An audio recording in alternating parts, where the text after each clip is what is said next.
ஓம் சாந்தி. 10/4/2026 வெள்ளிக்கிழமை. வாணி தரும் வசந்தம். இனிமையான குழந்தைகளே, தந்தை பாரதத்தை மீட்பதற்காக வந்துள்ளார். குழந்தைகளாகி நீங்கள் இச்சமயத்தில் தந்தைக்கு உதவியாளர்களாக ஆகிறீர்கள். பாரதம்தான் பழமையான கண்டமாகும். சிறிதளவு கூட ஏதாவது இச்சைகள் உள்ளன எனில் பற்றற்ற உள் உணர்வு இல்லை. நல்ல நல்ல ஆடைகளை அணிவதில் மற்றும் உணவு உட்கொள்வதில் புத்தி அலைந்து கொண்டே இருக்கின்றதென்றால் இந்த விஷயங்கள் உயர்ந்த குறிக்கோளை அடைவதில் தடைகள் ஏற்படுத்துகின்றன. எனவே குழந்தைகளே, வனவாசத்தில் இருங்கள் என்று பாபா கூறுகிறார். நீங்கள் எல்லாவற்றையும் மறக்க வேண்டும். இந்த சரீரம் கூட நினைவில் வரக்கூடாது. பாரதத்திற்கு ஆன்மீக கண்டம் என்று கூறப்படுகின்றது. புது உலகத்தில் பாரத கண்டம் இருக்கும் பொழுது வேற எந்த கண்டமும் இருக்கவில்லை. இப்பொழுது நிறைய கண்டங்கள் ஆகிவிட்டுள்ளன. புதிய உலகத்தில் புதிய கண்டம் ஒரு பாரதம் மட்டுமே ஆகும். புதிய உலகத்தை படைப்பவர் பரம்பிதா பரமாத்மா. சொர்க்கத்தின் படைப்பு கர்த்தா ஹெவன்லி காட்ஃபாதர் ஆவார்.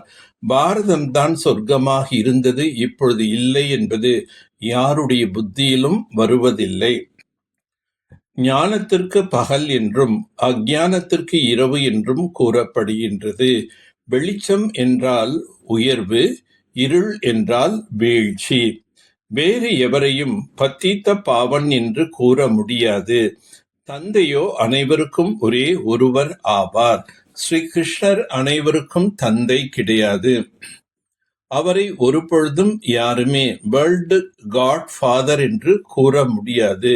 வேர்ல்டு காட் ஃபாதர் ஒரே ஒரு நிராகார தந்தைக்குத்தான் கூறப்படுகின்றது. சத்தியத்தின் மூலம் ஏறும் கலை ஏற்படுகின்றது. குழந்தைகளாகி நீங்கள் ஞான சூரியன் உதயமாவதை பார்க்க வேண்டும். பாரதத்தின் உயர்வு மற்றும் பாரதத்தின் வீழ்ச்சி. சூரியன் எப்படி மூழ்குகிறதோ அவ்வாறே பாரதம் மூழ்குகின்றது.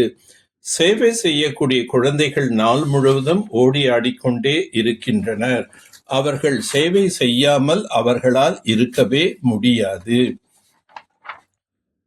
ஒருவேளை பரமாத்மா 1000 சூரியனை விட பிரகாசமாக இருக்கின்றார் என்றால் பின்னர் ஒவ்வொருவருக்குள்ளும் எப்படி பிரவேசம் செய்வார்?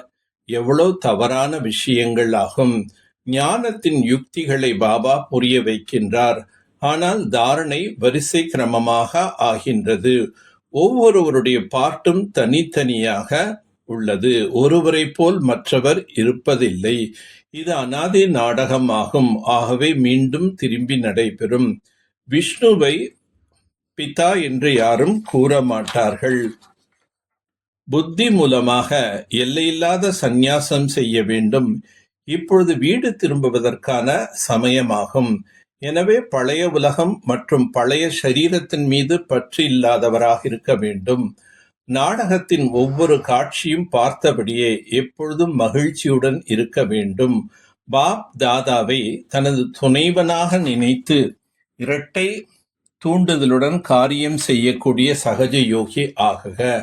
எந்த காரியம் செய்தாலும் பாப் தாதாவை தன்னுடைய துணைவனாக ஆக்கிக் கொண்டால் இரட்டை தூண்டுதலுடன் காரியம் நடைபெறும். மேலும் நினைவு எளிதாக இருக்கும்.